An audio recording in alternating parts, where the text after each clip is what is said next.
দুই প্রতিবেশী দেশের রাজনৈতিক টানাপোড়েনের মাঝেও দেখা গেল এক অনন্য মানবিক উদ্যোগ। 2100 জনেরও বেশি ভারতীয় শিখকে ভিসা দিয়ে খুলে দিল পবিত্র তীর্থযাত্রার দরজা।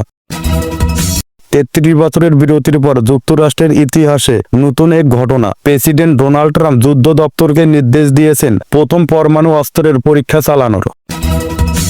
বাংলাদেশে আসছেন আন্তর্জাতিক ইসলামিক বক্তা ডক্টর জাকির নায়েক। ভারত চায় মালয়েশিয়া থেকে ঢাকায় পা রাখলেই যেন তাকে ভারতের হাতে তুলে দেয় বাংলাদেশ।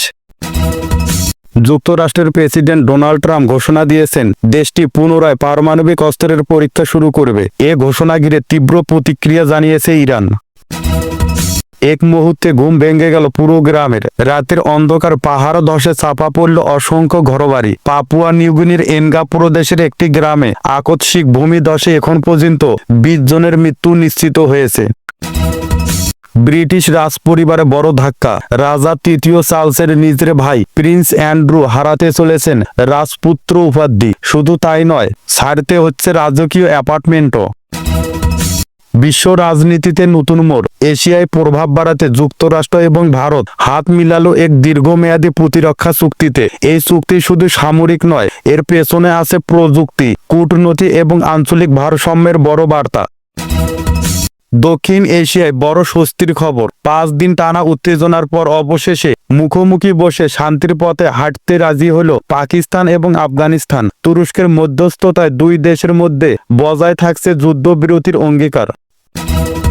দীর্ঘ উত্তেজনা আর অনিশ্চয়তার পর অবশেষে বড় পদক্ষেপ নিল ফিলিস্তিনি গোষ্ঠী হামাস। রেড ক্রসের মাধ্যমে 2টি কফিন হস্তান্তর করা হলো তেল আবিব বাহিনীর হাতে।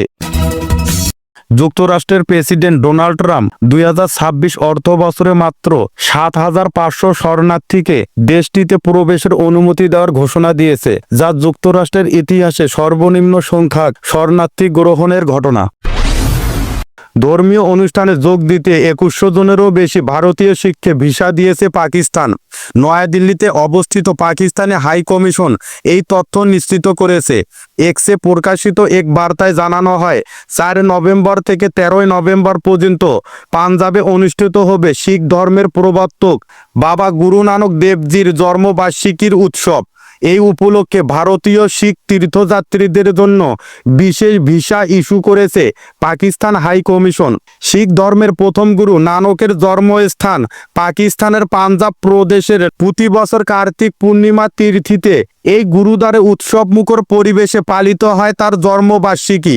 এবারও সেখানে অনুষ্ঠিত হবে মূল অনুষ্ঠান, যেখানে অংশ নেবে ভারতীয় প্রতিনিধি দল। 30 বছরের বিরতি ভেঙে যুক্তরাষ্ট্রের প্রেসিডেন্ট ডোনাল্ড ট্রাম্প ঘোষণা দিয়েছেন তাদের দেশ আবারও পারমাণবিক অস্ত্রের পরীক্ষা চালাবে। এই ঘোষণা আসে দক্ষিণ কোরিয়ায় অনুষ্ঠিত এপেক সম্মেলনের আগে। ট্রাম্প জানান, পেন্টাগনকে তিনি নির্দেশ দিয়েছেন রাশিয়া ও চীনের মতো সমান তালে পারমাণবিক অস্ত্র পরীক্ষা পুনরায় শুরু করতে। এই ঘোষণার পরে কঠোর ভাষায় প্রতিক্রিয়া জানায় ইরান। দেশটির পররাষ্ট্রমন্ত্রী আব্বাস আরাঘচি সামাজিক যোগাযোগ মাধ্যমে বলেছেন, যুক্তরাষ্ট্রের এই পদক্ষেপ সম্পূর্ণ দায়িত্বহীন এবং উস্কানিমূলক। তিনি অভিযোগ করেন, একই দেশ যারা ইরানের শান্তিপূর্ণ পারমাণবিক কর্মসূচিকে দানবীয় রূপ দেয়, তারাই এখন নতুন অস্ত্র পরীক্ষা শুরু করছে।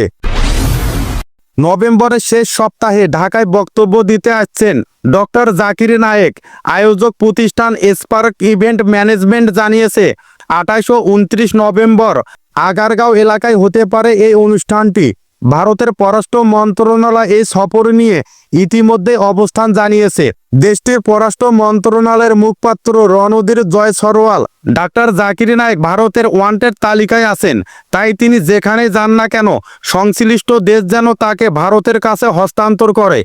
ডক্টর জাকির নায়েক 2016 সাল পর্যন্ত ভারতে অবস্থান করেছিলেন। এরপর নরেন্দ্র মোদীর সরকারের সময় তার বিরুদ্ধে ঘৃণাত্মমূলক বক্তব্য এবং অর্থ পাচারের অভিযোগে মামলা হয়। বন্ধ করে দেওয়া হয় তার নিয়ন্ত্রিত চ্যানেল পিস টিভির সম্প্রচারও। এরপর তিনি মালয়েশিয়ায় স্থায়ীভাবে বসবাসের অনুমতি পান। তুরস্কে 5 দিন ধরে চলা আলোচনার পর পাকিস্তান এবং আফগানিস্তান যুদ্ধবিরতি বজায় রাখতে একমত হয়েছে। তুরস্কের পররাষ্ট্র মন্ত্রণালয় এক আনুষ্ঠানিক বিবৃতিতে বিষয়টি নিশ্চিত করে। বিবৃতিতে জানানো হয়, আগামী 6 নভেম্বর ইস্তাম্বুলে দুই দেশের প্রতিনিধি দল আবার বৈঠকে বসবে। এর আগ পর্যন্ত সীমান্ত এলাকায় কোনো ধরনের সংঘাত না হওয়ার ব্যাপারে দুই সরকারে সম্মত হয়েছে। এই বৈঠকে মধ্যস্থতার ভূমিকা নেয় তুরস্ক এবং কাতার। দুই দেশের প্রতিনিধি দল তাদের অবস্থান তুলে ধরে শান্তিপূর্ণ সমাবেশের বিষয়ে আশাবাদ ব্যক্ত করেছে। তুরস্কের ভূমিকা দক্ষিণ এশিয়ার কূটনৈতিক ভারসাম্য ফিরিয়ে আনার ক্ষেত্রে বিশেষভাবে উল্লেখযোগ্য বলে মনে করেছেন বিশ্লেষকরা। যুক্তরাষ্ট্র এবং ভারতের মধ্যে 10 বছর মেয়াদী একটি প্রতিরক্ষা কাঠামো চুক্তি স্বাক্ষরিত হয়েছে। এক্সে দেওয়া এক পোস্টে এই ঘোষণা দেন যুক্তরাষ্ট্রের প্রতিরক্ষা মন্ত্রী পিট হেগসেথ। তিনি বলেন, এই নতুন চুক্তি দুই দেশের প্রতিরক্ষা সহযোগিতা আরও জোরদার করবে। একই সঙ্গে আঞ্চলিক স্থিতিশীলতা এবং প্রযুক্তিগত অগ্রগতিতেও এটি গুরুত্বপূর্ণ ভূমিকা রাখবে। এই ঘোষণা আসে ভারতের প্রতিরক্ষা মন্ত্রী রাজনাথ সিংয়ের সঙ্গে এক বৈঠকের পর। দুই দেশের এই সমঝোতা শুধু সামরিক সম্পর্ক নয়, বরং তথ্য বিনিময়, প্রশিক্ষণ এবং প্রযুক্তি স্থানান্তরের ক্ষেত্রেও নতুন দিগন্ত খুলে দেবে। আন্তর্জাতিক মানবিক সংস্থা রেড ক্রসের মাধ্যমে তেল আবিবের দুই জিম্মির মরদেহবাহী কফিন স্থানান্তর করেছে ফিলিস্তিনি গোষ্ঠী হামাস। কফিনগুলো তেল আবিব বাহিনীর কাছে হস্তান্তর করা হয়। রেড ক্রসের কর্মকর্তারা পুরো বিষয়টি সম্পূর্ণ করেন শান্তিপূর্ণ পরিবেশে। হস্তান্তরের পর মরদেহগুলো নিয়ে যাওয়া হয় আবু করিম ফরেনসিক সেন্টারে। সেখানে পরিচয় নিশ্চিত করতে পরীক্ষা নিরীক্ষা শুরু করেছে সংশ্লিষ্ট কর্তৃপক্ষ। তেল আবিব সেনাবাহিনী জানিয়েছে, নিরাপত্তাজনিত কারণে কফিনগুলো আগে স্ক্যান করা হবে, তারপর দেশটির পতাকায় মুড়িয়ে স্থানান্তরের প্রস্তুতি নেওয়া হবে।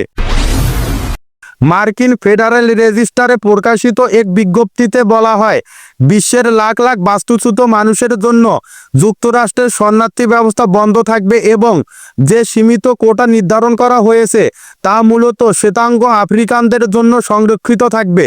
বিজ্ঞপ্তিতে আরও উল্লেখ করা হয় যে শরণার্থী পুনর্বাসন সংক্রান্ত দায়িত্বে থাকা বিভিন্ন বেসরকারি এবং সরকারি সংস্থার কার্যক্রম এখন থেকে শরণার্থী পুনর্বাসন কার্যালয়ে স্থানান্তর করা হবে, যাতে তদারকি এবং জবাবদিহিতা বাড়ানো যায়। এই সিদ্ধান্তের বিষয়ে ইন্টারন্যাশনাল রিফিউজি অ্যাসিস্ট্যান্স প্রজেক্ট জানিয়েছে, ট্রাম্প এই সিদ্ধান্ত নেওয়ার আগে কংগ্রেসের সঙ্গে কোনো পরামর্শ করেননি। পাপুয়া নিউগিনির এনগা প্রদেশের ওপেন মান্ডা জেলার মিনাম্বো উপত্যকার কুকাস নামের একটি ছোট গ্রামে ঘটে যায় ভয়াবহ ভূমিধস। পাহাড় ধসে মুহূর্তের মধ্যে মাটির নিচে চাপা পড়ে যায় একের পর এক ঘর। গ্রামের মানুষ নিজেরাই শুরু করে উদ্ধার অভিযান। স্থানীয় প্রশাসন জানিয়েছে, এখন পর্যন্ত অন্তত 20টি মরদেহ উদ্ধার করা হয়েছে। স্থানীয় বাসিন্দারা মাটি সরিয়ে জীবিতদের খুঁজে বের করার চেষ্টা চালিয়ে যাচ্ছেন। উদ্ধার কাজে যুক্ত হয়েছে গ্রামবাসী, পুলিশ এবং সামরিক সদস্যরা। তারা ভারী যন্ত্রপাতি ব্যবহার করে ধ্বংসস্তূপ সরানোর চেষ্টা করছে, কিন্তু পাহাড়ি পথ এবং বৃষ্টির কারণে গতি কমে গেছে।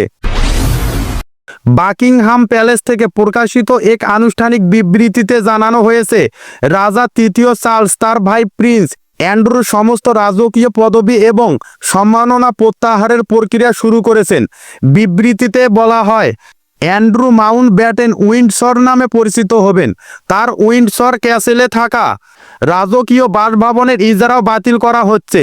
খুব শীঘ্রই তাকে বিকল্প ব্যক্তিগত বাসস্থানে চলে যেতে হবে। বিবিসি জানিয়েছে, অ্যান্ড্রু এখন নরফোকের সান্ড্রিহাম এস্টেটে চলে যাবেন। রাজা চার্লস নিজস্ব তহবিল থেকে তার থাকার ব্যবস্থা করবেন বলে জানা গেছে। এর আগেও প্রিন্স অ্যান্ড্রু বিতর্কে ছিলেন।